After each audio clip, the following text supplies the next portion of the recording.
Hello, everybody. Make sure your videos are off. I'm sure they are. And you're on mute, as usual. The ones that have been here a few times, I'm sure you all know. Well, we've got a lovely little live lunchtime chat today with Christina, Alex and Guy, who have all been at the amazing Christian London Makeup Academy. And they all left, but they all left at different times, and they were all at different levels. So I think really today we're going to just talk about, because most of the people that are coming on, not most of them, a lot of them, some have done the course or a course, some haven't, some are about to do it. And there's always that question, which we're going to hopefully talk about, is what happens after? What happens after the course? How do they do it? What you did. So we'll go round and just introduce yourselves, and maybe just if you remember when you finished the course, do that, and then we'll start going. So let's not be sexist. Guy, you go first. All right, fine. Hi everyone, my name's Guy. I'm a makeup artist. I was working in fashion, and now I'm in film and TV as well as fashion, so I'm kind of a bit of an all-rounder. I attended CBMA last year, starting in April, so finishing in May. And I kind of had a bit of a unique experience because I didn't do the first 2 weeks, I think it was, or the first 3 weeks, because I missed out the introduction to makeup, because obviously I was already working in the industry. So I focused more on the hair, prosthetics, special effects, casualty, all of that stuff that I hadn't really done before. So that was it was amazing. Obviously, it gave me a complete insight into the industry and how I can kind of transition my skills from fashion into film. And yeah, it was amazing to kind of experience and to sort of gain a new skill set. And I had actually worked as a makeup artist on Aladdin that Christine was the designer on. So I kind of had met her through that. So that's why I chose to go to CBMA to do the course. Gina, wasn't it? Yes. With Gina. So right. Gina was the teacher for fashion at CBMA. She had got me onto Aladdin for some of the scenes, so that was amazing to experience it. And that's what kind of galvanized me to go into film more full time. So that's a bit of my background. So I attended CBMA last year, and then after that I went straight on to everybody's talking about Jamie with Nadia Stacey. So that was an amazing experience because I'd actually worked on the stage show when it was developed up in Sheffield. So I helped to kind of develop the drag makeup for that. So I'd worked with it when it was in theatre, and then it transferred to the West End, and I kind of helped them to again change it up and make it bigger for a West End stage. And then once it was going into film production, it's still in touch with the producers and the team with that. And then Nadia very kindly took me on board and took a chance on me. So as soon as I finished the course in May, I went up to Sheffield for 3 months to do hair and makeup for Richard E. Grant. So I was doing, my first job out of the school was to be doing drag on Richard E. Grant, which was one of the most amazing experiences of my life.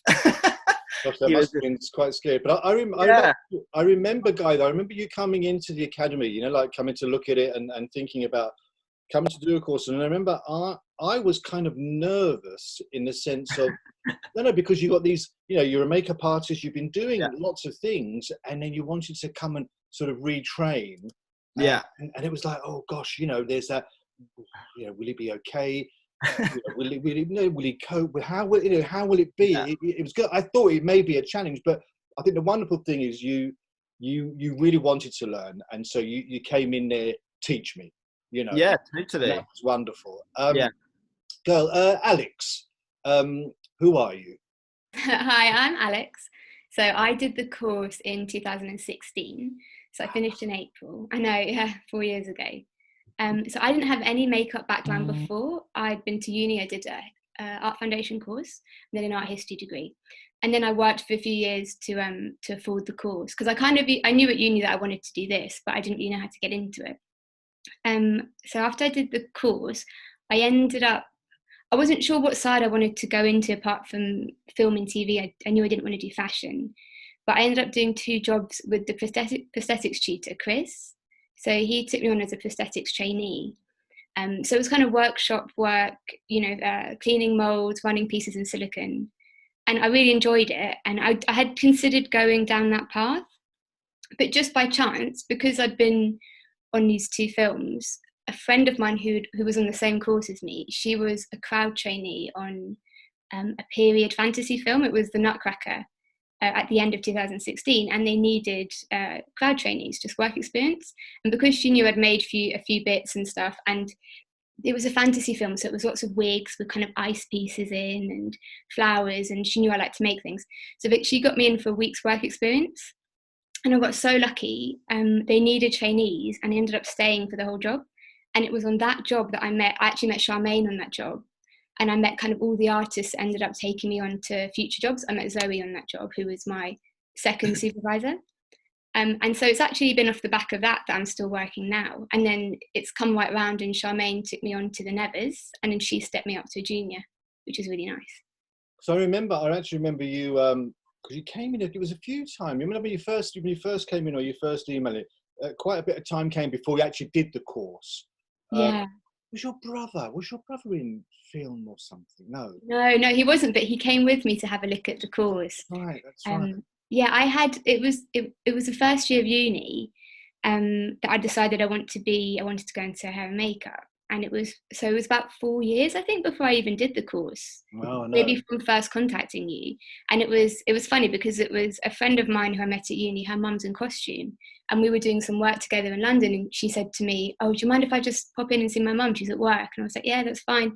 And it was actually the crowd room for Sherlock Holmes, with Charmaine running it. And she just took us around the crowd room really quickly, and it was there that I decided that I wanted to do this as a job.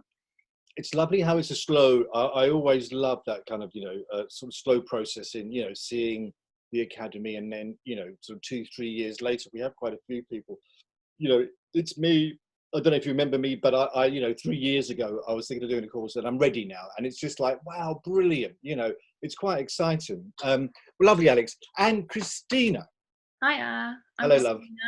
love. I attended CVMA in April to August in 2018, and it was something I've always wanted to be a makeup artist, but and I applied to do it at uni, but I had a sort of last minute freak out and changed my degree course, and I started studying interior design, and I worked in the industry for a few years, but I never felt quite satisfied with it. And I thought, you know what, I'm just gonna give it a try. I did the taster course that you do, and I absolutely loved it. I had the best time, and I thought, you know what, I'm just going to do it because it's now or never, and never regretted it. And it was the best 4 months of my life, I think. All the teachers were amazing, the support was amazing, always felt supported. And since then, we had the Days on Aladdin in Crowd, which was amazing to sort of have like an insight in how crowd rooms work, how the film industry works, and just to get you a bit excited. And then I did a couple of weeks with Sarah Kramer on Hobbs and Shaw, which was really fun as well. In between that, I was doing like agency work in like Chanel. I was doing like lots of student films that were unpaid. I was doing some fashion shoots, which were really fun. And sort of like from doing student films, I met people working in fashion and going sort of like forward like that. And then I started doing some music videos. And then there was like a big gap between like not doing any films for a while. So this Screen Skills Trainee Finder scheme came up, and I decided to apply for that. And that was quite a intense process with like a long interview. Had to show your portfolio and everything like that. And then from there, they basically placed you on different placements that you had to apply for, you had to go for interviews for with your supervisors. And that is where I got the opportunity to work on Black Widow with Zoe, who was also Alex's supervisor before. And that was amazing. That was like 5 months of solid work all last summer. Went to Morocco in the end as well for a couple of weeks. It's really nice. And yeah, I did, from Screen Skills, I did another BBC drama called Black Narcissus, which was like interesting to see the sort of different size of production. And I was the main team trainee then, which was like a whole different level of kind of work and stress, I guess. And then again, Sarah, I worked with on a Guy Ritchie film, and I'm still a trainee at this point. And then it was only recently I did some crowd days on Batman for a few weeks, and Sarah put me up to a junior. I'd already sort of agreed a contract job on a film called The Swimmers just before this lockdown happened, which I am a trainee on. So I'm kind of like transitioning at the moment between being a junior and sort of a trainee, I guess. But yeah, that's taking me up. I mean, what's coming through, well, lots of things coming through, the transitioning part. So it's not, would any of you three, or do we know anyone that, like, oh, come in for a job, or, come in on Batman, let's say, for a few days of crowd. And have you been asked, what is your level? And, are you in a position to say, well, actually, I was a trainee, but I think I'm a junior now? Or do you let them decide? I mean, Christina, you started that. So I thought I went on to Batman as a trainee, to be honest. But then when I was there, Sarah said, no, I'll put you down as a junior on this. So it's kind of like she gave me kind of that promotion, if you like. So I think it depends on your sort of like superiors or people that have worked with you before, like, and whether they know you and trust you to sort of like be able to work at that level. That's what I found, I think. And then one of my friends, another artist that I work with, said like once you sort of say you're a junior, you kind of have to sort of stick with it, because people might still want to sort of like employ you as a trainee because they know that you're really good at that position of the job. They don't really want to give you the junior role. It's a difficult one, though, isn't it? I mean, if someone, all three of you, or let's say Guy, you mentioned, if someone said to Guy, I've got this brilliant film, and there's some really, great detail work and stuff, period, etc., but it's a junior position. Would you take it, look at it, assess it? What would you do? Well, because as I said before, I've kind of come from a makeup position, so I was always just doing pure makeup, whereas I want to gain more skill doing hair. So I've actually taken jobs that have been offered to me that are junior so that I can get that experience.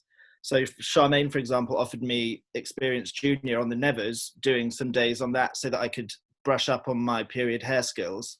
And so I'm totally open to that because I want to obviously improve my skill set and learn from other people. And so being a junior lets you do that without the pressure of being an artist, because you'd be expected to be able to do everything. And I wouldn't be able to do that with confidence. So I would definitely take multiple types of jobs so that I can build my confidence in those areas and learn from the people that are on those jobs. So I don't have any kind of ego about taking jobs that are, junior, whereas, for another job, I might be an artist. So it just completely depends. Depends on the thing. Alex, would you say that's the same thing, or would you be different? Yeah, I think so. I think the same as Christina. It was actually Charmaine, when she phoned me for the job, she said she was stepping me up to junior. I hadn't kind of made that decision. I kind of felt a little bit like I was maybe ready, but it's always a bit scary. And when you do kind of want to step up and you say you're a junior, there's a bit more pressure. But Char kind of made that decision for me, so it was quite easy. And it took the decision out of my hands, which I quite liked. But also, like, within the junior level now, we have kind of two juniors. So I'm a new junior, and then like Guy was an experienced junior when he came on. And I'm really happy being a new junior. I don't think I'd even push for experienced junior, even though a few people have mentioned it, but I feel like there's less pressure, and I think it would just come naturally with time. And when you're working with similarly the same people, they know your skill level, and they're normally the ones, I think, that come to you and say, I think you should step up now. And I suppose once you've, Christina and Batman and you're the junior position, it could be easier then to, let's say you go on to whatever, the next film. And do they ask, I dare say they say, what were you doing on Batman? You say, I was a junior. And they go, oh, okay, then I'm assuming it's a lot easier, isn't it? Yeah, because someone else has kind of given you that sort of position already. So I don't know. But it must be challenging, though, to, let's say, again, all three of you, when I say lucky, but, like sort of, the without saying too much, Christian Bundle, that sort of the Chrissy sphere a little bit, and who we know and that kind of thing. So it's been easier, hasn't it? Because Charmaine, Sarah, people that have been seeing you and knowing you, But if you were, oh, I don't know, so who are you? And okay, well, I don't know who you are. I suppose that would be, well, look, do you know what? Yeah, I hear what you're saying, Guy. You got a nice CV, but it's makeup. I'm going to put you on as a junior, and let's see what happens after a week. I suppose that's probably even saying that doesn't sound too bad because I don't know you. Would that be okay? Yeah, I think people have to, if they've never seen your work before and they're just going on paper, then they would offer you what they have and then see how you get on. And I think, as I said before, it's about not having an ego in that sense of just thinking I want to prove myself through what I show you, rather than I was doing this before, so I won't accept anything less. I think that's a bit, you're limiting yourself then. So I would always be open to suggestions. It is, but there's also an element of, one of the questions that we get, let's say at the beginning part, is how long am I a trainee for?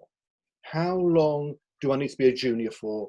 And I think the advanced junior is a fairly new 6 months, a year. I don't know. Is it new, Alex?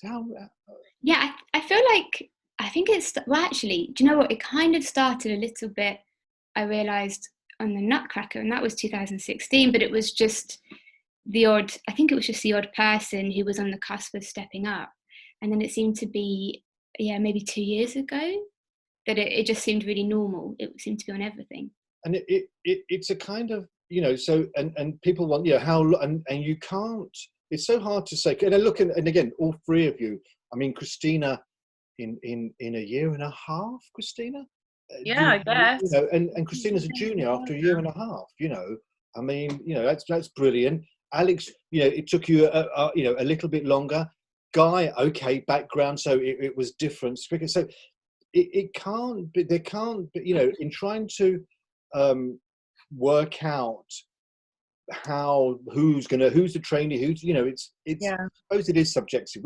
We tried a few years ago, Christine and I, to do an assessment process where people would come in regardless of where they trained and say, look, I've been a trainee now for 5 years, 3 years, 2 years, and I really think I'm a junior.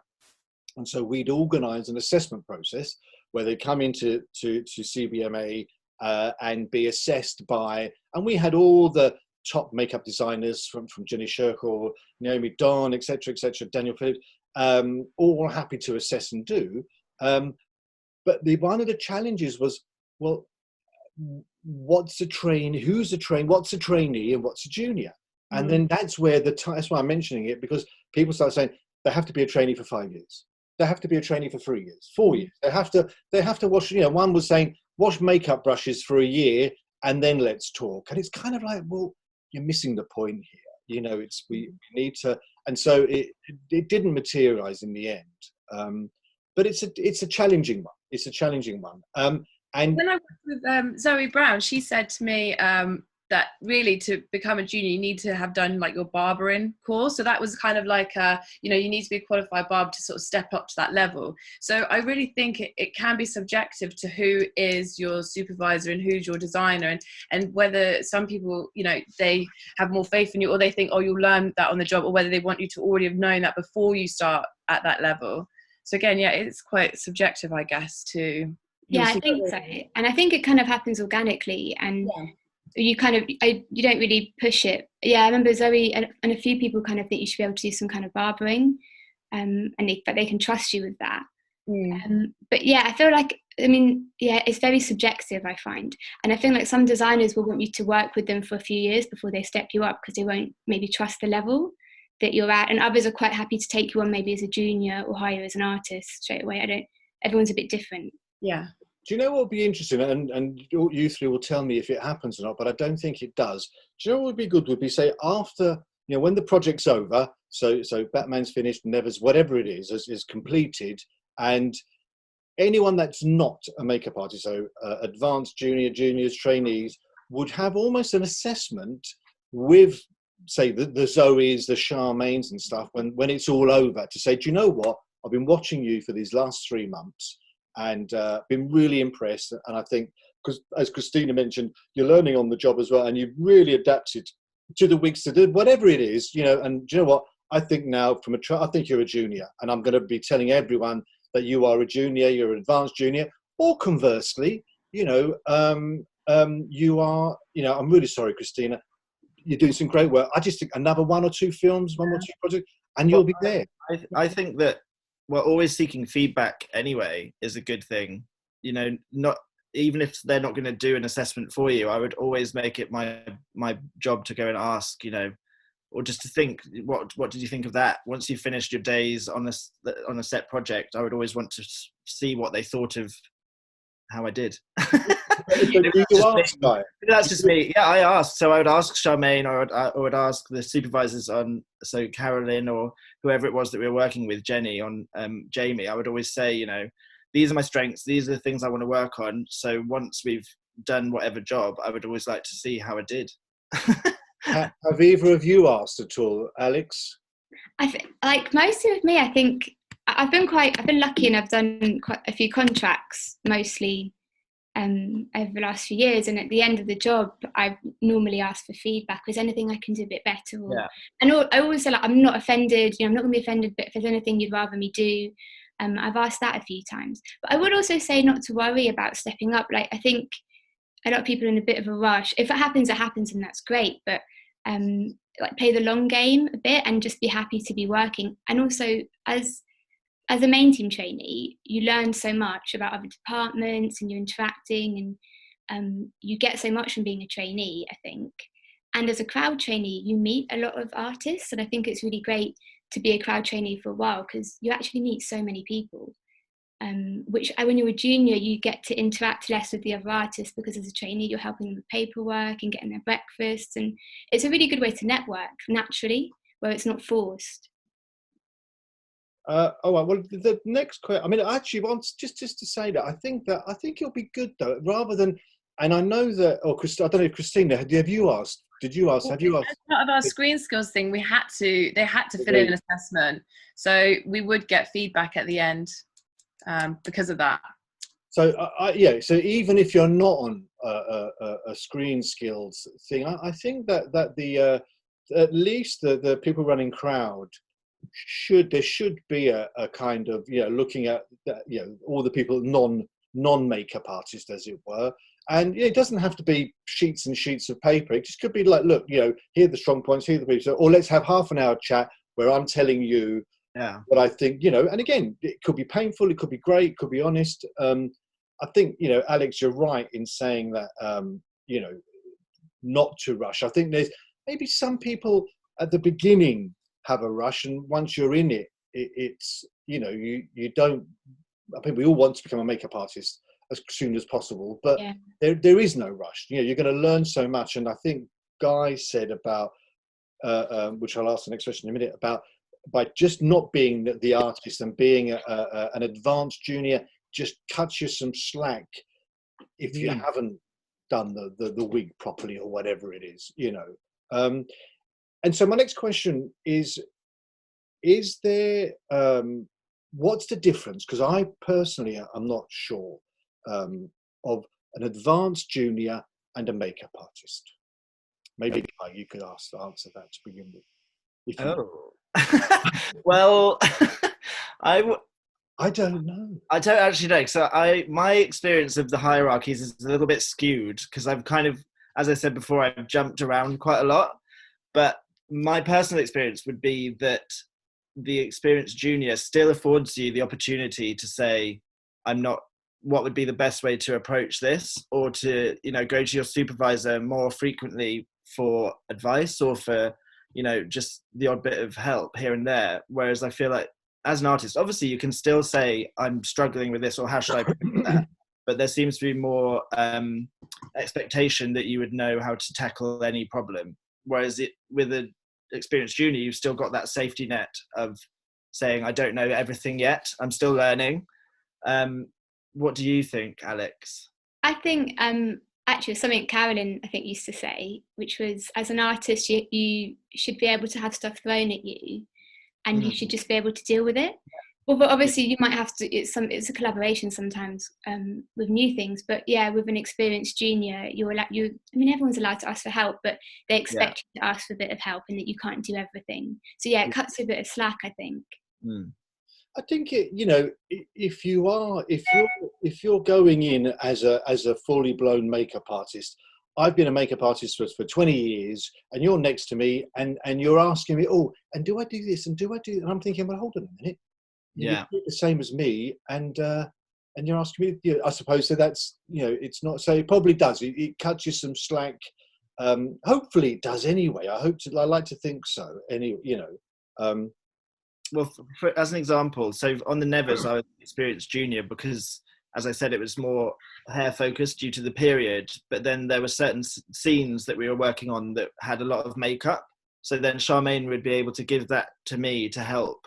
And I would do that without having to ask a question. Whereas when it was like a wig or setting someone's hair in a specific style, then that was when I would say, okay, is this right? So that was kind of the difference to me. I would be able to approach they could throw any makeup at me and I could do it. Whereas with hair, it would be asking a question. So that's where the experienced junior kind of benefited me specifically. Yeah, no, that sounds about right. Alex, you mentioned a little earlier about working in crowd and on main team. Christina, have you had main team experience? Yeah, I did main team on Black Narcissus, which was a BBC drama 3-parter, and it was so different to crowd in terms of like your responsibilities. I would say that crowd, like Alex said, you get to know so many more people. There's a kind of likeness to it as well because it's you're not on the main stars, you're in lots of essays and it's a bit more like fun and vibrant and stuff, whereas on Black Narcissus the attention to detail was always really important, and the continuity and everything like that, keeping on top of everything. I mean, it's the same in crowd, you need to keep on top of everything, but it's just a bit more like looser because it's a bigger group of people that you're working with, more artists and more essays. Has that come out yet, Black Narcissus? No, I think it might be due out maybe this summer. Is it? And it's from from the film, the original old black and white? Yeah. It's like a remake of it. It's going to be amazing. It's one really of my favourite films. Yeah, and great people in it. Like it was basically all female cast, apart from like a couple of guys, and it was really lovely to work on. And they were nuns, so it was pretty easy on hair and stuff like that. But yeah, it was really nice. And you learn a lot when you're a main team because you're sort of seeing people working directly with an actor and like the proper etiquette and all that kind of stuff. I mean, you learn a lot on crowd as well, but it's different. I always think it. Again, I don't because I don't know. I'm not the makeup artist. I'm so sorry. I've actually just got to go and get a package. Okay, go on. See you in a second. I always think of like the intensity. For me, main team. I've seen like a main bus that Chrissy normally is on, so I don't know if they're all different, but there's that, and let's say there's 3 or 4 makeup artists, 3 or 4 actors, and then there's the poor trainee who you kind of, it's kind of, you've got to be a little mouse, sort of like doing work, going in between, but not, to work, but don't make any noise. I mean, is it intense? Is it like that? It can be. I think it can depend on the sort of mood of the bus and what the day's got in store for you. Because I think if everyone's sort of like comfortable with what they're doing and it's like a relatively easy day, everyone's quite relaxed, and as long as the actors are quite happy, and it's the same as usual routine, it can be quite enjoyable because you've kind of got into this mode of it. But sometimes it can be very intense, and you kind of have to read looking at people's eyes of what they want and making sure everything was in the right place, so that something hasn't been forgotten or something's not getting changed in the script later on today that's going to mess up the whole routine of what is usually on. So I think it depends on sort of the general mood of people of the day. Can make a big difference. One of the skills a trainee, particularly main team, needs to know, as you just said, is to read people, is to read their mood, their body language, rather than being this sort of, some days you can be really chatty and like, oh, what did you see last night's film? Other times you got to read it and go, oops, I won't say a word now, be quiet, just, get the pins out. Yeah. Pass the tea over. What was your main team, Alex? I was main team with Jenny Sherkle for a couple of jobs, and one was Mary Queen of Scots, and then we did the Nutcracker reshoots. And it was amazing, and it is different, and you learn, I think, different things, but it's like a different kind of pressure, I think, on the trailer. Like, there's pressure in crowd because you have to get everyone through, but it's a bit more manic and hectic. Yeah, and kind of it's vibrant and fun, but the pressure on the bus is quite like closed, and it's really fun. But you have to read the trailer and the scenes as well, and that will affect the mood of the truck. And yeah, you do have to be invisible and kind of just be everyone's right arm without them even having to ask you. And you just kind of slowly move around the truck, and you get to know everybody's routine, and you become I think you get really close because you become a nice little team, because you're kind of, it's almost like you're connected to each other. It's a bit weird, but you're just like two arms in the same body, like doing the job. But it's a lot of fun, yeah. Do you, and in the main team, do you have that moment of like, you've done everything, they've got, the 3 of them, 4 of them, 5 of them, I don't know how many there are, they've all got actors. Are you allowed to kind of observe and just watch, or that's what you should be doing, watching and observing and seeing? Yeah, definitely. And also like things like when somebody's wrapping hair for a wig, you might be passing up, or even holding hair, so you're watching what they're doing. And I had some lovely artists, and they'd always explain to me what they were doing and why they're doing this, and so you're learning like that. But I think it's of crowd, you get a bit more hands-on experience as a trainee, in my experience. So you kind of learn by watching on main team, and in crowd you kind of get to have a bit more of a go. Well, I think we're very lucky. You're so lucky to be in Jenny's main team. I've been trying to flirt with her heavily to get her to come and do some teaching. Oh, she's amazing. Yeah, she's incredible all the time though. And it doesn't stop. She's a machine. No, it's true. Guy, was you main team sort of like, in the similar thing, or have you all just been more crowd? Yeah, no, I've been main team so I was main team on Everybody's Talking About Jamie and main team on Cruella. And then I was crowd on The Nevers, so with Christine. And then I was also crowd on Aladdin. So I've kind of done a bit of both. And was your experiences the same as Alex and Christina's in that kind of intensity? Definitely. On both times I was on main team, I was looking after one artist. So no, actually 1 or 2. But they weren't in all the time. So on days that they weren't around, I was able to watch what everyone was doing, offer to help, and then just completely absorb what everyone was doing, because there was so much going on that you're kind of spoiled for choice. And all of the supervisors that I've ever worked with have been so accommodating and said, oh, you said you weren't so confident with this, so come and watch me when I'm doing it. And then just completely talking through the process. As long as the artist is, all right with it, it's amazing to watch. It's always been really productive for me.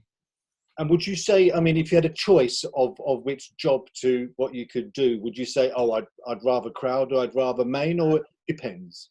I am more of a main team person.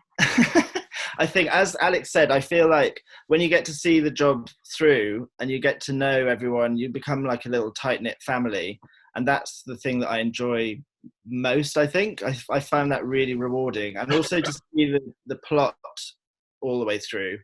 I quite like being able to see the development of the story. But then saying that, having done days, like they're so quick and so vibrant and so busy that the day just disappears. So that can be the benefit of being in the crowd as well. And also, as you said, getting to meet so many different artists from all over. And, you might see them on a job a year down the line and everyone always remembers. So that's there's benefits of both, but I would say for myself, I prefer main team. Christina, what would you prefer if you had the choice? No, I was just thinking that. I think just a mix of both, a healthy mix of both, really.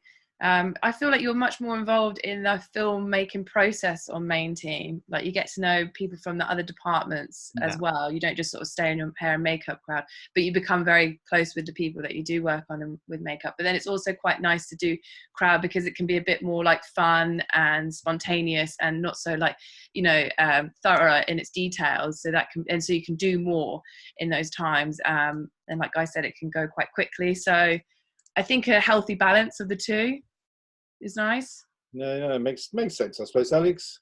I think I'm the same as Christina. I think a nice balance of the two, because I think there are advantages in both. And yeah, I think on main team, you do feel a bit more part of the film set in the way with certain ADs and things, and maybe you're on set. whereas with crowd, you're kind of like the little crowd group, which is really nice as well. So I think they're both great, really. I'm always just happy to be working, but to be honest. Yeah. But even on Cruella, we had a lot of people who would be the same people from crowd the whole way through, so it was almost like one big team anyway. So even though there was the main team and the crowd, we were all together and seeing the same faces. So it's not that they're completely separate. Everyone was always together. You know, when we're on set doing checks, you're kind of all in it together, which is nice. And I've done more crowd, and I think I like you really get to be hands-on more, and you get to learn a lot in crowd, and it's a bit less pressure, and it's really fun. So that's really great. I don't know. For me, I've done neither, of course, but crowd seems a bit more. I don't know, the less intense by the look of things. Depends if Charmaine's shouting at me or not. Sorry, Charmaine. Going back, one question. Well, there's many questions, but how do you getting that first job? I think Christina mentioned student films, the traditional, let's say, approach of student films, unpaid jobs, etc. I think, Alex, was yours a similar route to begin with? Yeah, I was doing loads of student films, and even on the weekends at CBMA, because you guys would, offer us so many things. So I was doing as much as I could, and then and actually I got lucky with the work experience and the Nutcracker, but I think when you pursue the student films, I mean, I'd had job offers off the back of those. You don't know, when you take any job, even if you're doing it for free, you don't know what could come your way down the line. So I think it's great to just do as much as you can, really. And would you say the same, Christina? I mean, I think networking is essential for networking, really, because I met people who'd work on these student films who were then doing like a fashion shoot. And so it's just getting to know more people, and those students, they're kind of at the same level as you at this stage. They're all trying to learn together, and you're learning off them, and you're learning how a little film set would work and what people's different positions are. And then you're also having the chance to read through a script and break down a script, even though you're just so it gives you all those kind of little experiences that won't come again until you're really high up in the industry. But I just think it's essential for networking to just be like yes to everything. Well, that's a really good comparison, actually. Student films, you're doing a script breakdown, you're almost kind of designing in a very small way, which you won't be doing until years later. I've always said you do everything and anything for the first 3 or 4 months, and even the worst job in the world, you're going to learn from it by your mistakes, the things that you not to do. But I think as Christine says, and I think when Chrissy finished her course and did student films, and they were some of them became the big directors of today.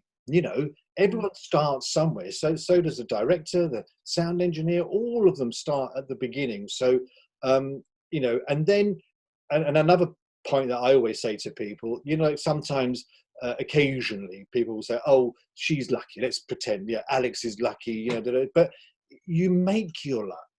If you're going to sit, forgive me for using the analogy of Christina, you're in your bedroom, you're not going anywhere, you're not doing anything, you're not going to find any luck, are you? You know what I mean? You've got to get out, and by meeting people on student films, on these free little jobs, you're going to meet people and go from there. The next question's a challenging one, because you've all kind of mentioned a similar thing of character. So, how to behave, on set or reading between. How do you work on your character? Has anyone ever said to you, and again, forgive me, Guy, Guy, you've got to tone it down. You're too loud. You've got to, I'm not saying you've got a huge ego, but it's pretty big. I don't know what you're saying. But it's kind of, do you sometimes come home from your day, in the crowd, whatever, and think, oh, I was too loud, I kind of messed up? Or how does it work? How does it feel? And Guy, why not Guy? Well, yeah, I do actually feel like I have quite a large character, and so sometimes I do have to think, maybe this is not the right time to be talking. Obviously, you have to be super respectful of whatever's being shot at the moment, and kind of etiquette on set is very important, and that's kind of different from each job that I've worked on. Like smaller ones, you know, it can be a little bit more relaxed, but obviously I think, yeah, you just have to be very mindful in that you're there to provide a service. It's not about you, it's not your sort of moment to shine.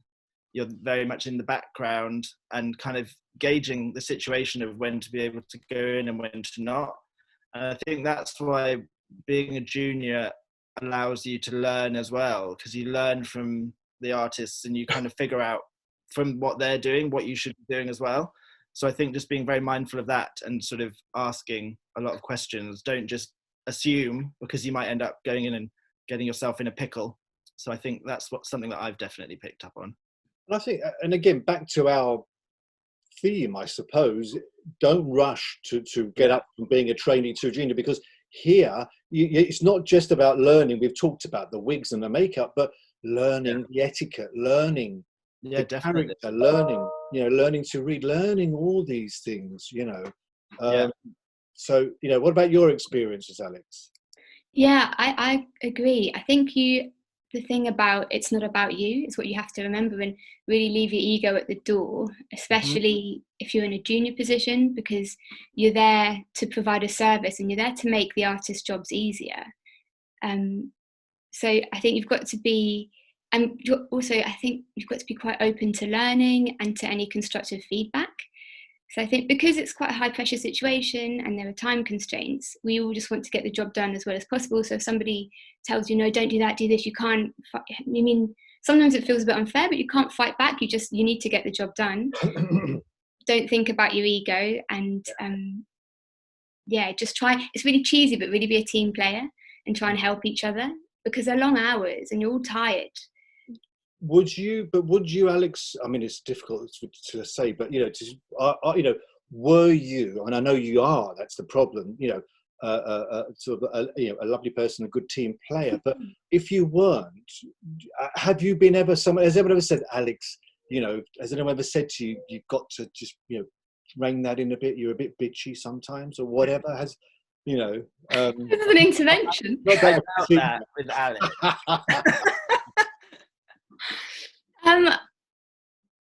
I don't know. Maybe I blocked it out potentially. Yeah, I don't know. I have to think about that. I think I've been told I've done stuff wrong, and I've been told you can't. You know, you need to do that. You need to make sure you're, you know, more on this and you're more on that. And it is a bit like, oh God, you do feel, oh my goodness. But I think the main thing is not to dwell on it and just to learn from it. And again, just don't get your ego involved. I think just learn from it and move on and be like, okay, I've learned, I can't do that. I need to be more like this, more focused on this, or yeah. And Christina, I mean, it's funny again, because it probably is wrong to say, but in all of you, you know, when you left the academy, we just knew, you know, you were going to do well, and it was almost like you just knew. And you know, and with Christina, you know, pain in the arse at the academy, of course, but you just knew she would, because of that balance. Do you know what I mean? You've got that confidence, but it's not overconfident. It's just, you know, you said all these things, but has anyone ever kind of said, oh, you know, Christina, I think you need to, you know, rein that in or pull that in or do anything like that? I have been told that I'm not keen enough before, which was a bit like, because internally I am, but I sometimes don't feel like I show it. And I took from CBMA that actually it's a lot better if a sort of trainee can take a step back and not get too involved or not be into people's faces and not annoy them. But I may have taken that to the point where I wasn't enough in people's like perimeter, where I was sort of like always taking a sort of like step back a bit too much. So I've learned from that there is a fine balance of sort of like being enthusiastic or and being annoying, and sort of like trying to find the balance between the two. I was really conscious about not annoying people, I think. But it's good, because it's hard to take criticism, you know, well, and hopefully it is constructive most of the time. Yeah. You know, and take it on board. And someone say, "Oh, come on, you know, you're not sort of showing it enough." Sort of, Christina, sort of put it together. And I suppose that's the strong character, where you feel the pain and then you move on and say, right, okay, yeah, now I get that. We've obviously been very horrible to Guy, because number one fan club Guy has just emailed me saying, Guy reads the bus perfectly. He's still respectable, gauges things so well. To ask him to look after Emma Stone with me took a lot of trust, and he was brilliant. Kind regards. It's not Nadia, anonymous. I'll wire you your £5, Nadia.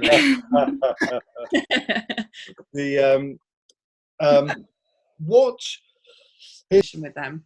I always say about, and maybe you three will tell me if it's right or wrong, to the trainees, the girls, the graduates that have literally just left, and they go, oh yeah, I say, right, take a little notepad and a little pen, and you're taking notes, or you're asking the teas and coffees, whatever it is, and surely you're allowed to just write down bits and pieces. Do you have notebooks with you, and you're writing notes and things and ideas and thoughts?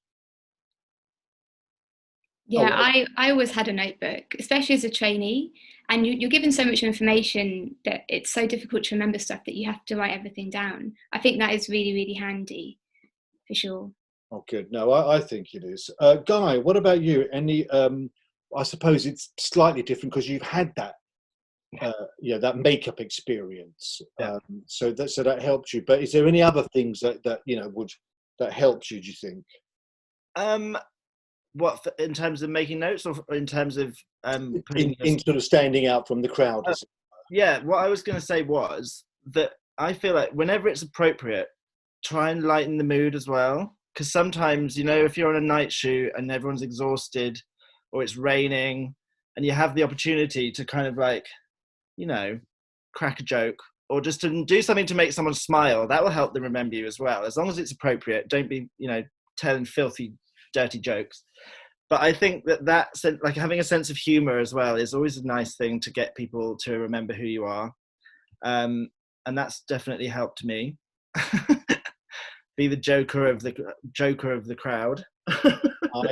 What are your next projects, and obviously I don't like to talk too much about the situation, but Guy, what were you on, or what were you about to do? So I was actually on a job with Nadia, Stacey. We were shooting a small number of a small film in Kent, and we'd literally only just done about a week and a half of filming before Lady Rona stepped in. But hopefully we'll be going back to that, and it's a drama with Ruth Wilson. So that was really fun. Oh, good. So hopefully you will do. Alex, you were on the Nevers, and which you'll be joining again, I suppose. Yeah, I was with Shah and Crowd on Nevers, and then I was swinging at Phantom on Saturdays, doing wigs as well. So hopefully when they both start up, I'll be back on. Can't wait. You are. Me too. I just want to go back to work. God, we all do. One of the problems is, the more and more, it's kind of like, you get into a routine. I go to the. I'm an old man. Remember that. I go to the allotment. I come back. I do some work on CBMA, and then before you know it, it's time to make dinner, and yes. Christina. I had started a contract job on a film called The Swimmers, which I'm not sure what's going to happen with. I think they might have to postpone it because we were just doing prep before COVID struck, and half of the filming is abroad in Turkey and Berlin, so I can't see it happening this year, to be honest. They've got us on the furlough scheme, but I just don't know how they will be able to continue filming, so not sure on that one. Have you been doing much, you three? I mean, been practicing, been trying to keep your hands or have you just taken the approach of just relax and don't stress? Alex, are you relaxed? Well, actually, I had such good intentions. I bought a wig stand at the beginning of lockdown, but then I downloaded The Sims. And I'm addicted. It's so bad. I'm averaging maybe one hairstyle a week. I probably shouldn't say this, and mostly Sims. So yeah, pretty relaxed approach. But you know what? And I'm sure everyone's saying the same thing. But it's like the day flies in minutes, as far as I can. It literally, and I'm up at 7. 7, coffee, newspaper, you know, and all of a sudden it's 2, and then it's 5:30, start making dinner. You're like, just what happened, you know? Yeah. So I think sanity is most important. Do you know what? We're running out of time, which I can't believe it's an hour now. Flies by, doesn't it? One last question that people are asking, and I think it's a good one to sort of finish on, is a trainee, junior, advanced junior, whatever, what kind of kit, maybe not, let's say, what kind of kit should a trainee have? Christina. So we got given the trainee kit with CBMA, and on top of that, I think I got like a foundation palette a few months later, like maybe a nice eyeshadow palette. And then I feel like the jobs that I was on, I was acquiring stuff from those jobs. And actually I took the stance that there's no point buying too much until I know exactly what a job is and what it needs, because you might have kit that you don't like use for a year or two. So I sort of was like, I'm not going to buy anything until I know exactly what I need for the next job. And also I've managed to, on my jobs that I've been working on, being given stuff as part of the job or as like a gift or something, which has been good. So, and a lot of artists do say, you know, don't go too mad with buying like a full kit before you start, because you really don't know what you're going to need when. So just having the basics, really. I don't know if that helps. And that makes, I think that's good sense as well. And it's good that you are, you know, that the kit that we supply is not as I've always said, it's not the sexiest kit in the world, but it's a good, honest, basic, you know, a good, honest kit that you'll need. Alex, what about you and your kit and trainee, and what about going up to junior? Are you expected as a junior to have more kit? Yeah, I think you're definitely expected to have a bit more. I mean, not lots, because everyone understands that you're still relatively new. I totally agree with Christina. The kit from CBMA is kind of perfect. You've got your set bag and everything that goes in it, and then you really do accumulate kit as you work, and you're given a lot of stuff, and also you kind of see what the artists are using, and you know they recommend what you should buy to start out. You know, maybe a couple sets of bendies, a few extra bits, but you definitely accumulate it as you go, and you don't need to go out and spend loads of money at the beginning at all. And as a junior, you know, you've got to do something, and you don't have that piece of kit, you can borrow it from someone. Yeah, absolutely. You can borrow it of somebody. And I mean, sometimes I've been borrowing a few bits and I kind of think, oh, I'll buy that now. Yeah. And you realise actually that's pretty essential. But I think everybody does that. But yeah, don't worry about it, because you definitely see what you need as you go. And yeah, and you can borrow it of people. Artists, never mind. They're so lovely. And okay, and now to the artist below. Let's say, Guy, you're a makeup artist. Do you have a much bigger kit, and can you borrow, you know, from somewhere else or something? Well, coming into it, I already had a huge kit of just makeup. So, but there were things that I still had to get that were relevant to film, because obviously fashion and editorial is completely different set of products than for film. So the main things that I got were things like Skin Illustrator, you know, products that are relevant purely for film. But the rest of it, I've actually been able to kind of incorporate a lot of my main makeup things, and I've kind of created like a basic kit that can be used for film and for like advertising jobs that I do. I've managed to now streamline what I was taking a huge suitcase around all, like, to every job. It's now much more streamlined, and that's actually, since working in film, it's showed me that you don't need to have everything, because you can make one product work for a whole multitude of different things. So that's one thing that I've really learned from, like, you don't have to have an enormous kit, and actually it's a lot more of a hindrance than it is a benefit, because you're going to be lugging it around everywhere. You don't know what you've got, so things can go missing as well. So I think just trying to keep it as streamlined as possible is a good thing. And especially now we're going to have to be using, well, we don't know what the guidelines are going to be, but everything's going to be so much more sanitized. I think the smaller the kit, the better, to be honest.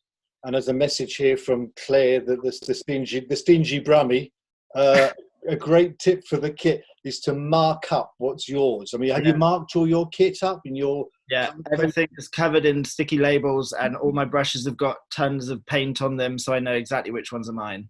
No, but it's good, it's important. But as a makeup artist, so the last question is, as a makeup artist, Guy, you can say, oh, I haven't got so-and-so palette or the so-and-so, can I borrow?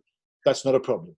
Yeah, totally. Well, on Cruella, for example, after we'd done the fittings, we were able to actually get a set of that makeup. So I would use it from my kit, and then it was purchased by the production so that they had a set one for them. So it wasn't even my one that was being used. So obviously that's a bigger budget job, but if you don't have it, then you can definitely, if someone's got a product that you need, they're not using it for their artist, then you can definitely take that, or for the like duration of the job, really. Oh, good. I'm always happy to lend my stuff out to people as well, for sure. It's the hour has flown by. I've personally loved it. It's been lovely. Nice. Alex, I haven't seen you for so long, Alex. No, you haven't been in. Guy, I've stalked Guy on his live demos. And I haven't seen Christina, you must come in. You can't off that Instagram. I'm all over it like a rash. And I hope anyone that's been listening, I hope you've all enjoyed it. And so what we've got on our Thursday chats next week, we've got Daniel Phillips, makeup designer of the latest James Bond, which is on what's next? The 11th of Thursday, the 11th of June. And on the 18th of June, we have the lovely Ivana Primorac, and she's a fantastic makeup designer as well. So do join in, and you three, lots of love, and we'll talk to you soon. Thank you, Peter. Thank you so much, Peter. Bye. Bye.